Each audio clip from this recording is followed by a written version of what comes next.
Boom. We're live. Should be all functional. It's my first ever interview, Dan, so bear with me. Thanks for joining us, mate. I am talking with Daze, Banefelt. Is that how we say it? Yeah, well, in Swedish, it's Banefelt, but I think... You're Swedish? Yes, I'm Swedish. Hur mår du? I'm half... Bra, hur mår du? I'm half Swedish. That's about the extent of my Swedish.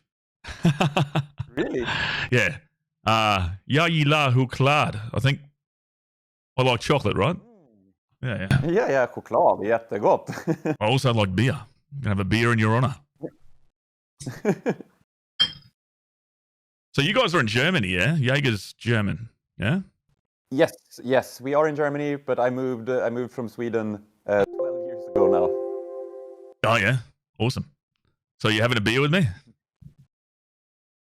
I'm not having a beer with you right now because it's 11 in the morning. Jaeger won't mind.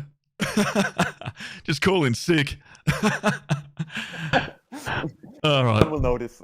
Yeah, no one will notice. Awesome, man. No, thanks for joining us. This is awesome because I wanted the creative director for a bunch of reasons. So as a creative director, what is your role exactly? Well, my role is basically the kind of vision holder for the Cycle Frontier. So it's about really making sure that the whole team is aligned on what we're building, why it's going to be awesome, and also what the game isn't.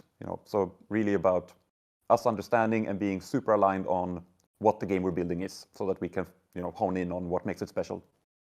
Awesome, that's cool. So I had a lot of fun playing the closed beta. I didn't get to play as much as I wanted to, which says something. I found myself craving it, actually. Nice. What is, if anything, what surprised you in you guys with the closed beta? And has it changed anything with respect to your development? What caught you off guard? I mean, I think on a high level, what caught us off guard was really what a immensely positive reception that the beta got. I think that was the big surprise, that we found ourselves basically where we hoped to be with the closed beta 2 already with closed beta 1. And I think the way it happened was also really through streamers. Right. That was really the big surprise. What an enormously positive reception the game got, especially from streamers, and how it kind of just spread like that. Yeah, that blew up quick, didn't it? I mean, it's great. It was, it's certainly what we hoped for. And we think we're building a game that is very streamable and entertaining to watch. But it was a surprise that it just kind of happened then out of nowhere. Yeah, for sure. So is your focus then? Do you think about adding content first and foremost, or solidifying what you have and building on what you already have? That's one of the tough parts of my job, which is together with the production team and designers to figure out how much to put in each bucket, because I think for each release it's going to be a bit of everything. We know we have stuff we want to improve in terms of solidifying really the core gameplay. We know we want to add more content, and we know we want to add stuff for both new players and players or veterans, to give them stuff to do in the late game and end game. So I think it's always going to be a bit of everything, and it's really a tough balance to strike, how much to put in each bucket. Yeah. Do you personally find yourself wanting to do too much at once? Oh, yes. Yeah, I feel like I'd struggle with that. I'd want to do everything. Yeah. Oh. Yeah. But that's also but that's something we're really trying to, or a challenge for each release, to scope it properly, because we need to give ourselves enough time to also add these things that we're doing at a really high quality level, because our ambitions are of high quality. Yeah, that's awesome. Yeah, you don't want to release a bunch of broken stuff at once. No, we don't. Yeah. Counterproductive for sure. What I really liked was the meteor shower that happens, and getting all those rare resources. I thought that was such a cool, cosmic event. And I wondered whether you could do much more of that sort of stuff. You could have, a group of alien NPCs drop down with carrying loot from one location to another. I mean, space alien pirate assholes. You could do so much, Have you got anything else Yeah, planned, cosmic event wise, that sort of stuff? yeah. We do actually have some cosmic events planned, and I think it's part of what makes our sci-fi universe so appealing is that we're free to do pretty much whatever the hell we want. It's sci-fi. Yeah. And we're already adding some stuff to the closed beta 2, which I think will go in this direction. So one is, I don't know if you played the cycle as it looked before the cycle frontier, but there was one kind of objective that was one of my favorites called the laser drill, which we're bringing back, but repurposed for the cycle frontier, where say you might have finished a lot of contracts and finally unlocked this thing, and you can place a beacon on a lithium vein.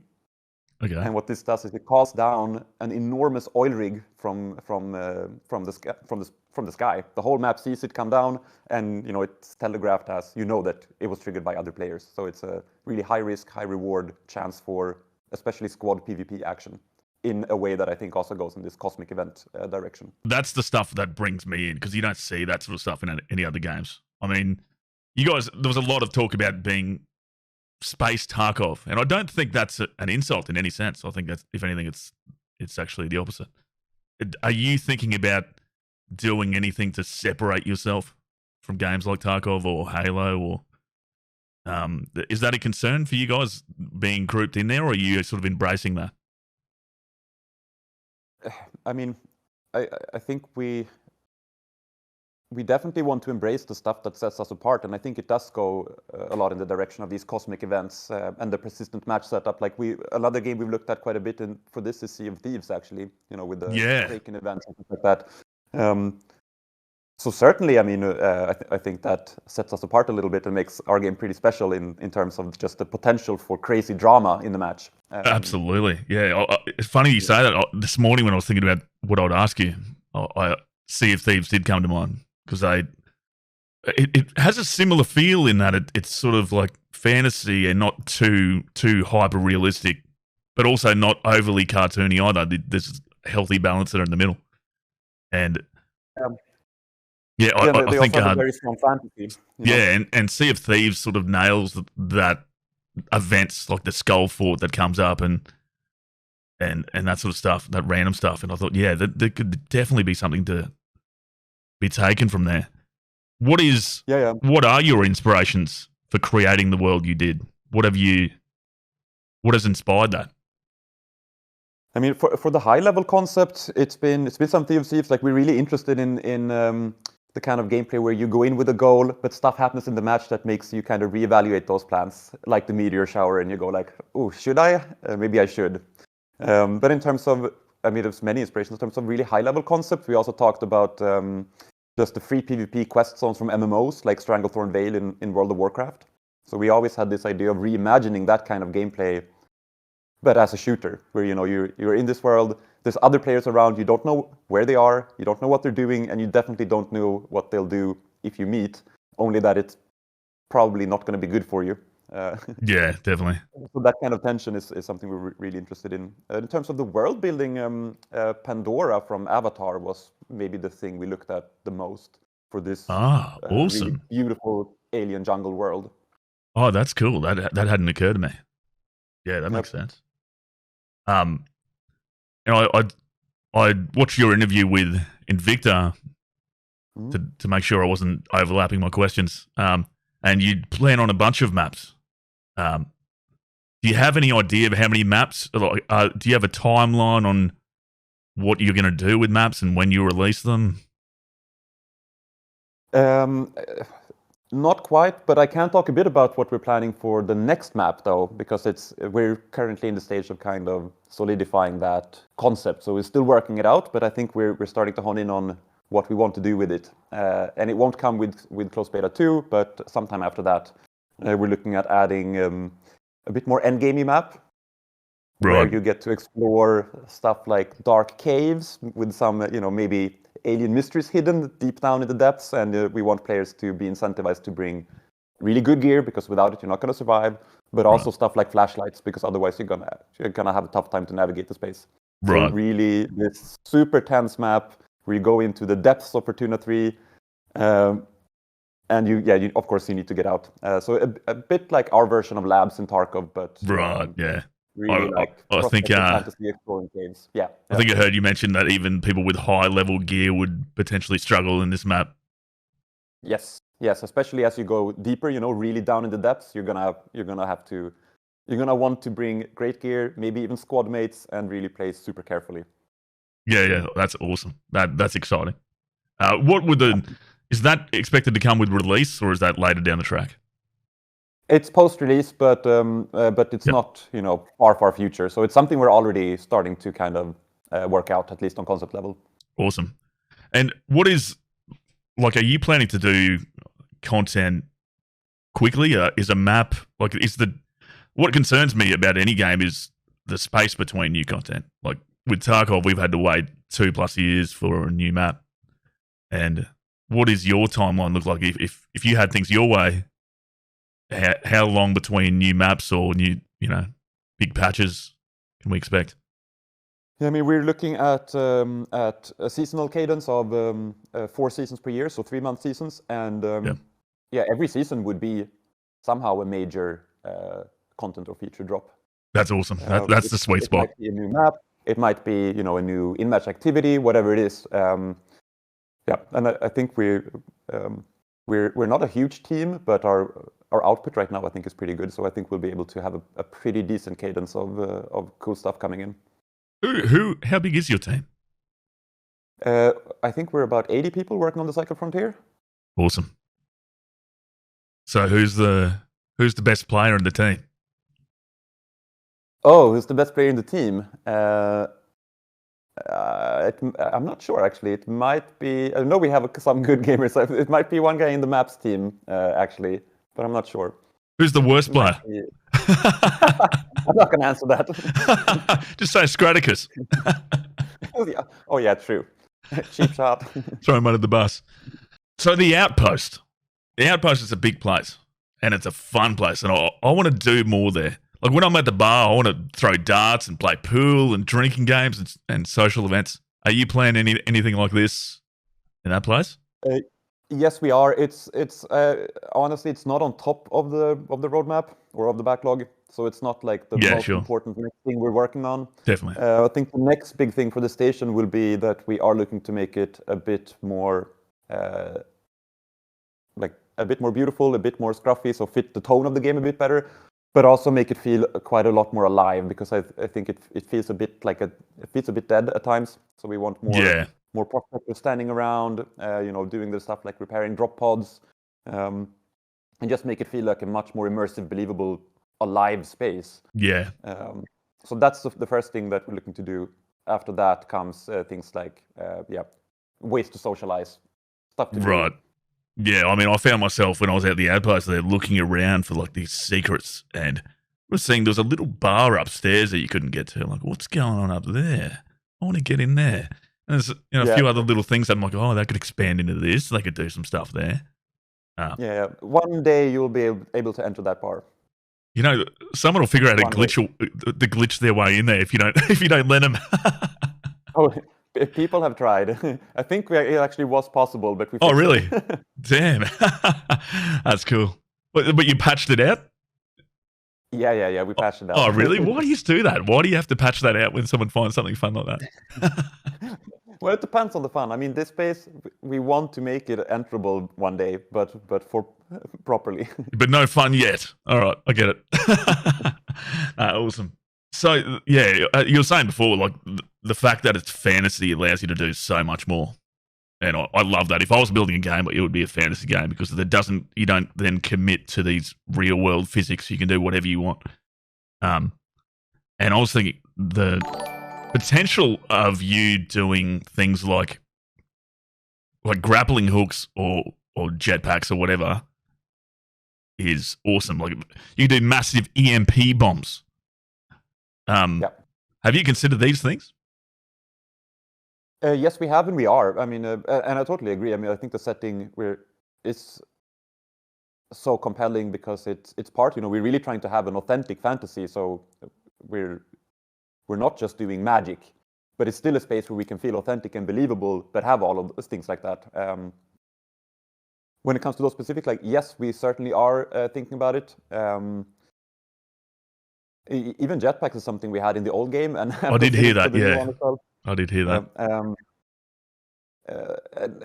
Yeah, I'm not going to say yes or no to these specific things, but we are looking into adding more cool items like that.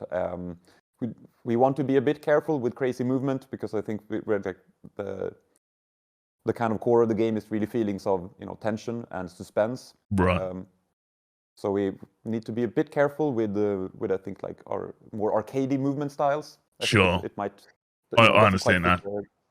Still, though, my case was adding something like a grappling hook in there would be it creates these moments, these real moments that stand out. These possibilities that emerge and tension on the back of it. And I know you're big on creating tension and creating that feeling. Yeah, and there is a part, of course, that is very compelling about it, which would be if I see you or even hear someone with a jetpack, knowing that I can go and take it, or me using it, knowing that I'm making noise that might attract unwanted PvP attention. So there are ways to do it, I think, that would fit the game very well. Definitely. What about here's a vision I had for it. Having shootable cameras. Did you ever play Splinter Cell? Oh my word! I think like 20 years ago. Yeah, right. They had the spy cam that you could shoot against a wall and use and get into the camera and then look, move the camera and look into space. Oh. Well, I think something like that would be epic. You maybe even shoot it on a mountain, or you could add some sort of difficult arc so it's hard to aim, but something like that could be epic, where you shoot a camera onto a wall or camera and you have a look around. Adding some equipment like that, I think it would be epic. Yeah, a bit more surveillance gameplay, so to say. Yeah, having a surveillance element to it, like where, at least with respect to equipment you can bring in to do that. That would be super cool. Yeah.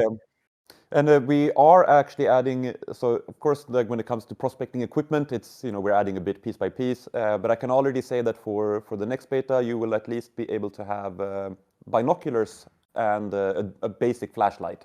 So awesome. That's the next batch. I like that, because you'll need a flashlight for the dungeons, right? Exactly, yeah. Tell us more about the dungeons, because is that on one map, or is that its own thing, or? So when I talked a bit about these, when we talk about cosmic events, one that we're also adding is a dungeon to Crescent Falls. Right. Gotcha. But like I said, also then the third map, which we're looking to add later, is it's kind of like a dungeon in itself. Ah, that's cool. Yeah. But yeah, so already in next beta we're adding a kind of a boss dungeon to Crescent Falls, which I think will be.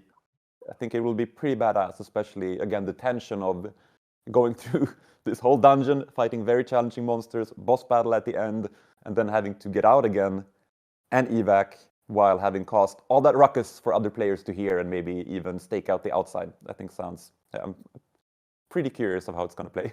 Yeah, that's super cool. Damn, I'm excited, man. What are you planning with respect to... you got new creatures and bosses and that sort of stuff? You just mentioned bosses, but like, what about creatures and in the maps that we already have? Yeah, same thing there. We're adding piece by piece to the game. What we're working on right now is something like variations of the current monsters. Right. So there will be a little bit more, variation and nuance there.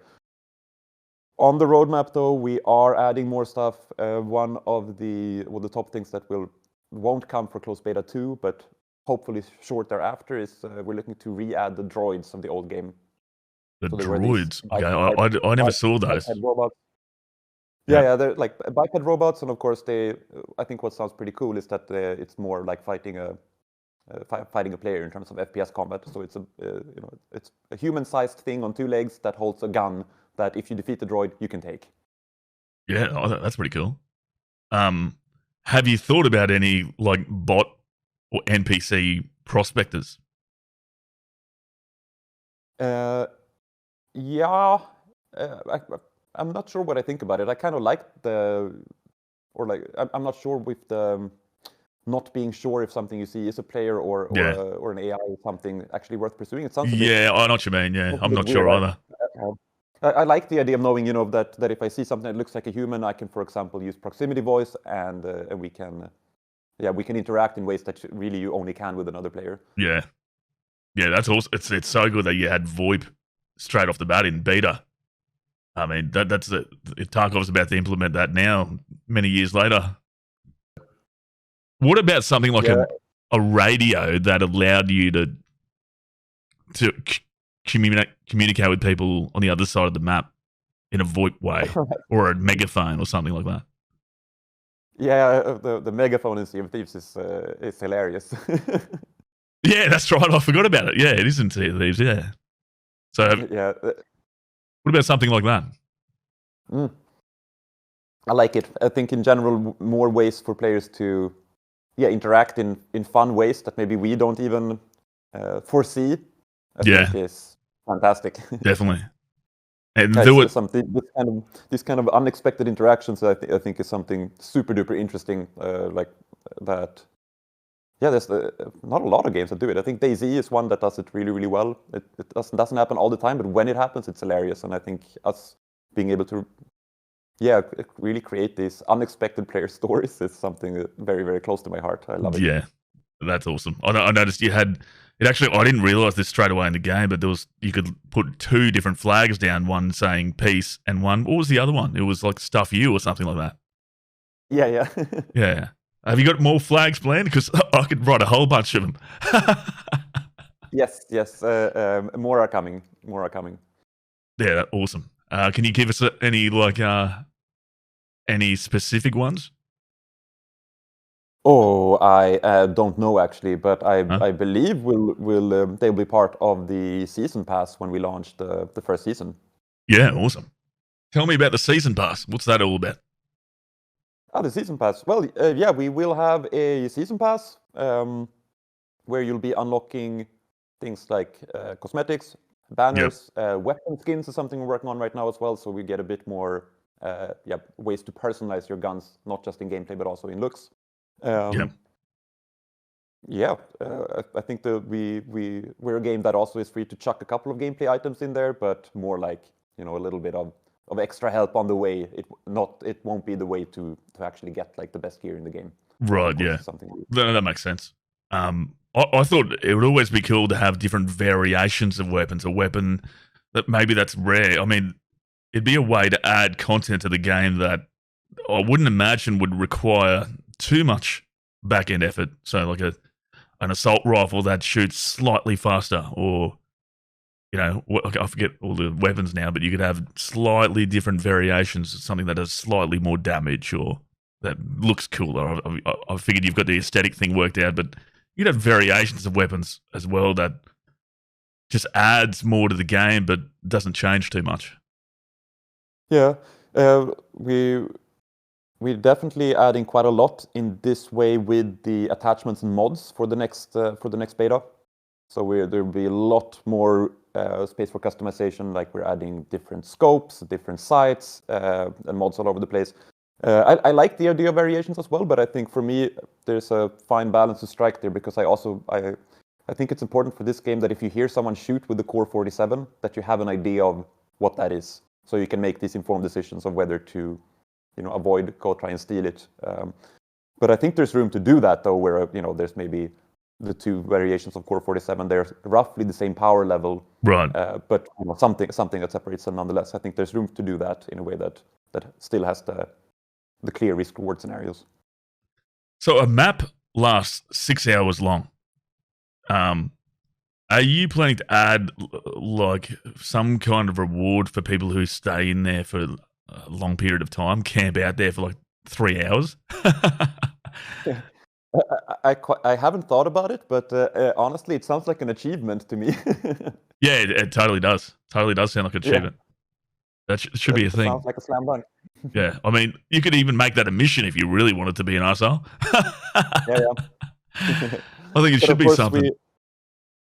I mean, it sounds like a pretty cool achievement to me. But what we also have, of course, is, and I think it's something we can and should add more to, which is incentive to survive the storm. So that's at least, that's one way of right. Yeah, having you survive for longer. Yeah, So awesome. more missions that have you get stuff that you can only get during the storm and stuff like that. Yeah. Was there any equipment in the game that allowed you to sort of, whenever a storm came for me, I would always just hide for like 6 minutes or whatever it was for the storm. Was there anything already in the game that allowed you to just get out there without any risk? No, it's something we have some prototypes actually that go in the direction of storm protection. Yeah, it is a bit. Yeah, it's an area where I would like us to do more, and I think it starts with more incentives to also go out and challenge the storm. So we have some contracts right now, but I'd like more that really pushes players to go out there and take that risk. Yeah, it should be risky. It shouldn't be free of risk. I think. Yeah, absolutely. So I think if there's tools for storm protection, which sounds really cool, that needs to come with a downside as well. For example, I mean, it starts with the cost of even bringing such items into the match and risking them, of course. But it might also be stuff, you sacrifice some combat readability or readiness, or whatever it might be. Maybe it's something that other players can see. Yeah, definitely. So, in playing the game yourself, what was your favorite thing about it? What sucked you in? My favorite thing is definitely the unexpected player interactions and just the pretty wackadoodle situations that I ended up in. I think I've talked about it before, but one of my favorite moments was I was really stocked up on loot. I had smart mesh and all of these items that had way too low drop rates in closed beta 1. Yeah. And I came close to my evac zone. I hear footsteps of 2 players, and I'm like, oh, how am I get out of this? And I start talking talking with them over voice. I asked them to let me evac, and I hear the disappointment in their voice. It's like, oh, but we're here, we're waiting for people to kill. But they were nice and let me do it. And then but is this people in Jaeger you're fighting? No, this was in closed beta 1. Oh, right, okay. I am. And we're dancing a little bit, we're hanging out, and then I just lost track of where I'm standing, and the evac ship crushes me. And just, that's right, yeah, that's right. I remember that story on the Invictor interview. Yeah, that's hilarious. So this is definitely my favorite stuff, just this really, really strange situations and player interactions that are really, really tense as well. It's not, Yeah, definitely. What about carrying loot? Are you planning? You've got a few different backpacks and stuff, but I still found myself leaving behind so much juicy loot. Are you planning to add anything in? Like, I mean, you could have like zones where you drop off gear that takes off potentially. You could do so much if you wanted to. Are you planning anything else or any changes around how much gear you can take in or take out? Yeah, I mean, when it comes to just the economy and weights of items and how much stuff you find, that we're definitely always iterating on. Yeah. We've gotten quite a few people mentioning stuff like being able to send your loot back up to the station without leaving the match. It's not something we're doing for the next beta, but I'm definitely open to stuff like that as long as it doesn't end up in a place where you feel like you can run around the map without risk.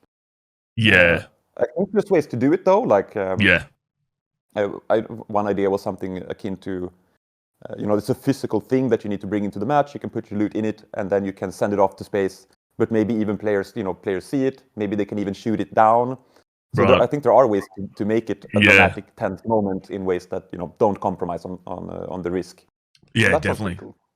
Okay, it's good you're getting your head around that already. That's quite brilliant. I'd love to see that. It'd be rewarded for someone who is hanging out in the map for like 6 hours if they want to do the whole thing. And, but not without risk. I like the idea of it being potentially shot out of the sky.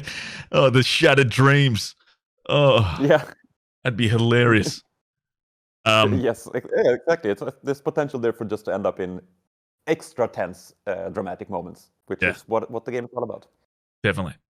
What about other ways of entering the map? I mean, you could. One idea that you could come in it could be a high price item or something you have to rare items to craft. You come in with a wingsuit and you can land wherever you want.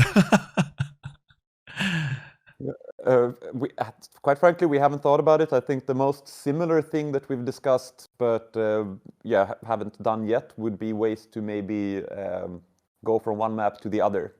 So imagine something like a cave door that leads to Crescent Falls and Bright Sands, for example. But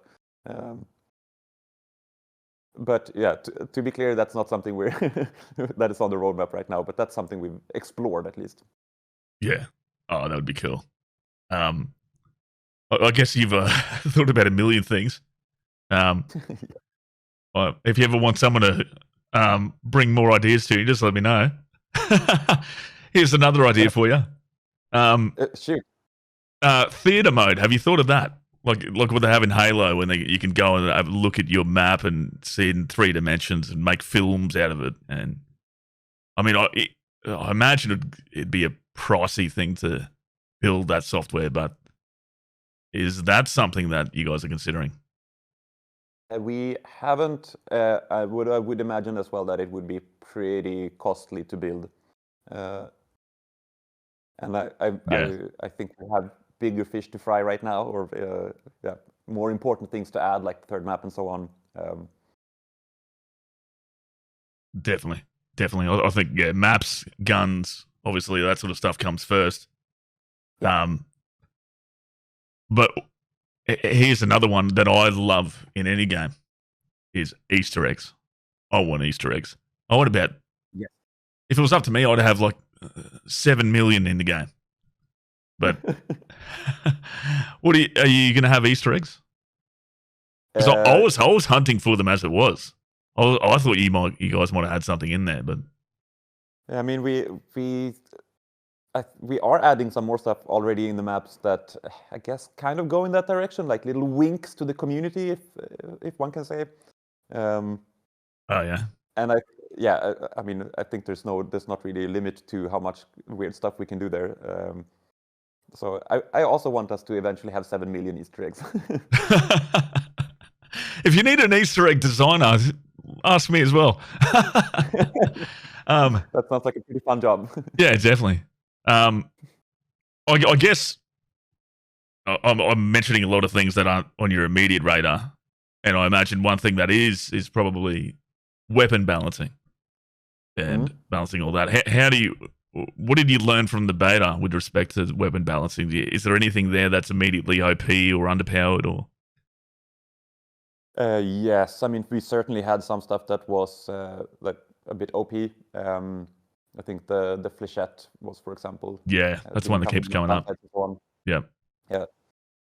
So yeah, I mean, weapon balance is something that I guess in any game changes from release to release, and we are certainly looking to improve it. We're also looking to, in general, differentiate guns a bit more. So it's really, we don't want to be a game where there's clear bests, but rather you always think about not only what kind of gear you put on the line, but also what kind of situations or what kind of contracts you do, and base your decisions on that. So a little bit more weapon differentiation, a little bit more streamlined power curve in both PvP and PvE. Have you got a timeline of how many weapons you're going to add and that sort of stuff? Do you plan on having just bucket loads of weapons, or are you going to keep it simple, or? Something that we'll just add more and more over time. So already for the next release, I think we're looking to add one new weapon. It'll be a legendary weapon, so something more in the end game grind category or chase items. But I'd imagine us adding a few guns, each big release basically. Yeah, definitely. I suppose if a season lasts 4 months long or 3 months long, then what would be the reward of each season? Like, and is it ranking up to a certain level that gets you that reward, and can you take that into the next season, and how does that all work? We are looking to wipe pretty much anything that gives you an advantage in match. So your guns and everything will wipe, but anything cosmetic is permanent. Awesome. And so what would this is probably top secret at this stage, what season 1's reward is? Yeah, that's top secret stuff. Then we, of course, have big, juicy stuff coming in for the next beta. namely faction campaigns. So in addition to the looping contracts that we had in closed beta 1, there will be a bit more directed, actual sequential contracts in the form of a campaign, where that culminate in you unlocking these new activities like the laser drill, the boss dungeon, as well as a kind of striking oil activity. Ah, that's exciting. So what would the campaign then look like to unlock those things? Is there anything you can tell us about what may feature in a campaign?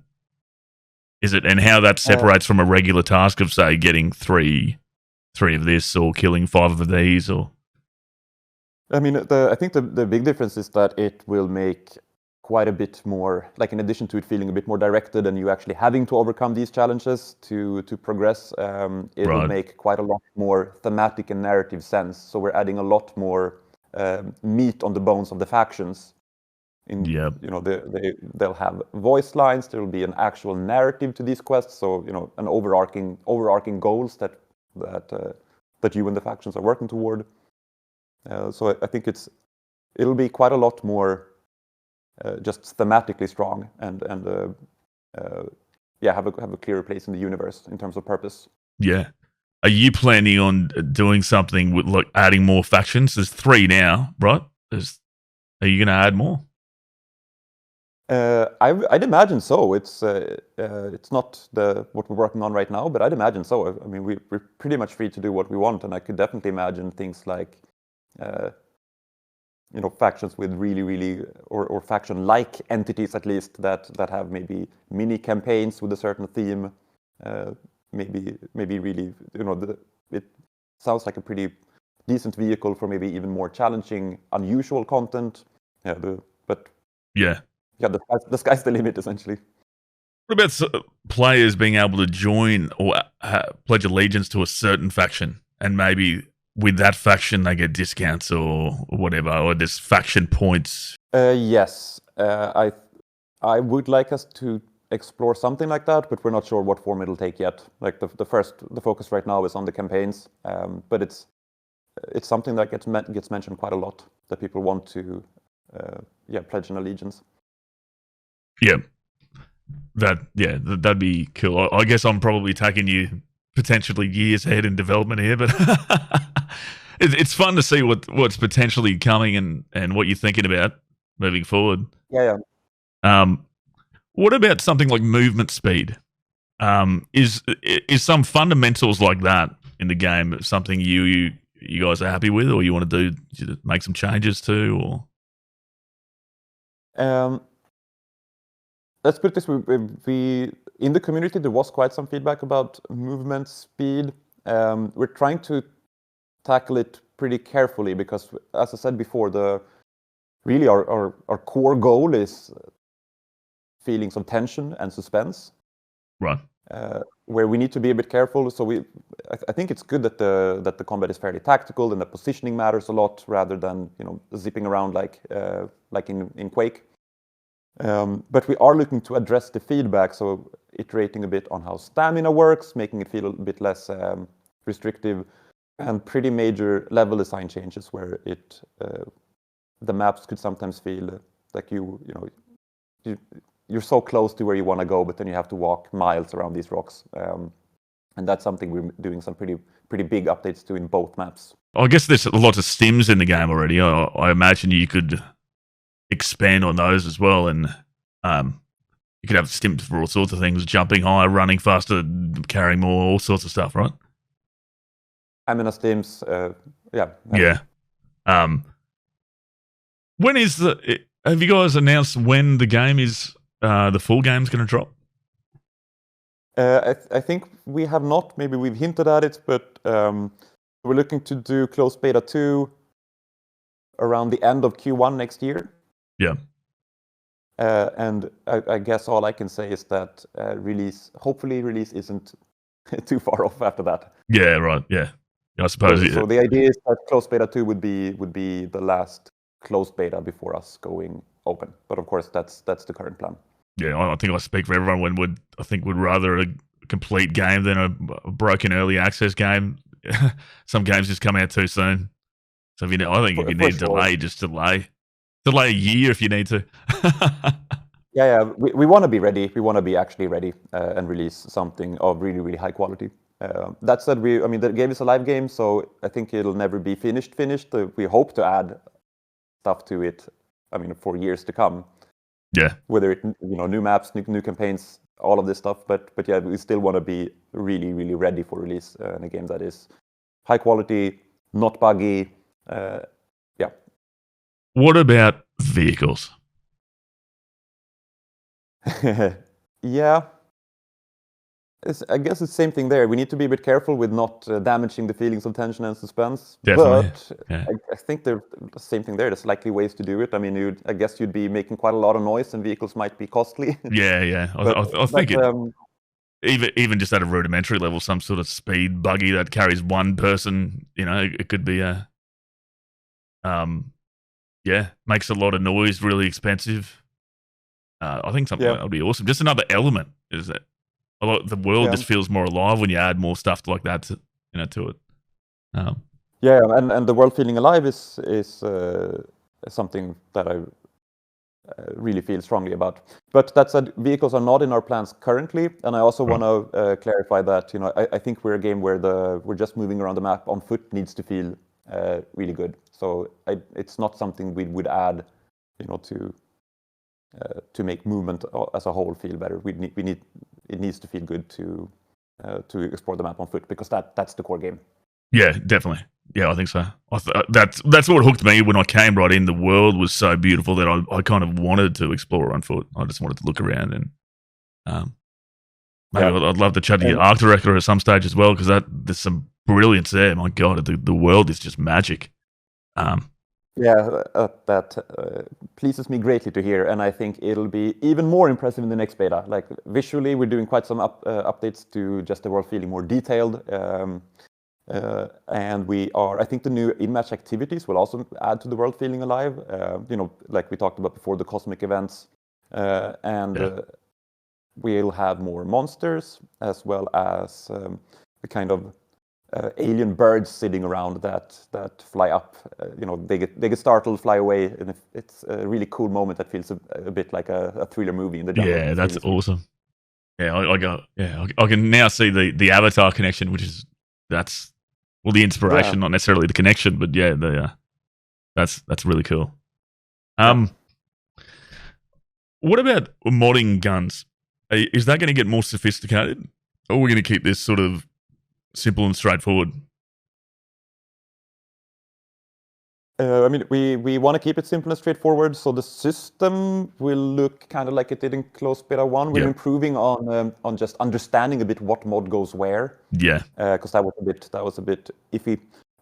So I think most of the depth that we're looking to add there is really in the mods themselves, and that gets a pretty major update for the next beta.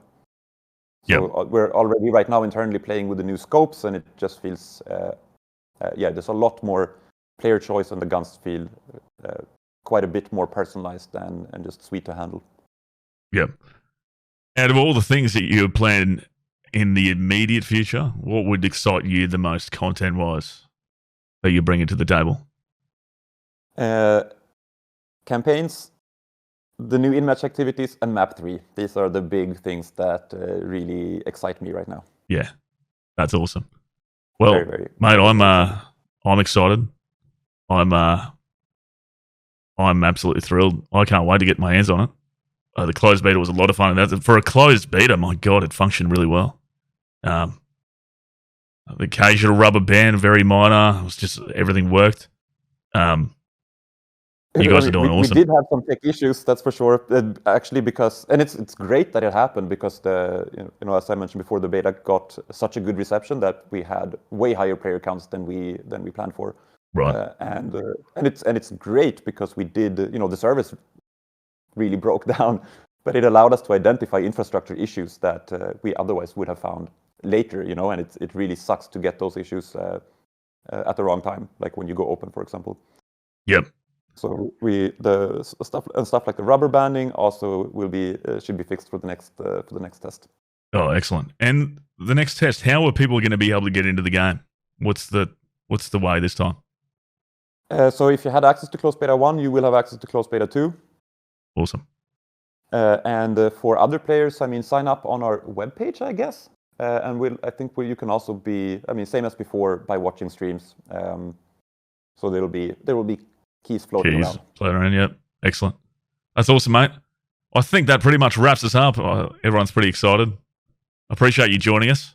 My pleasure. It was great talking to you. Absolutely. Maybe we'll talk again sometime. And I'll talk you into a beer next time. Germany has the greatest beer in the world. All right. I'll have one for you later tonight. Beautiful. Sounds good. Appreciate you, Dan. Thanks for joining us, champion. Take care. Pleasure.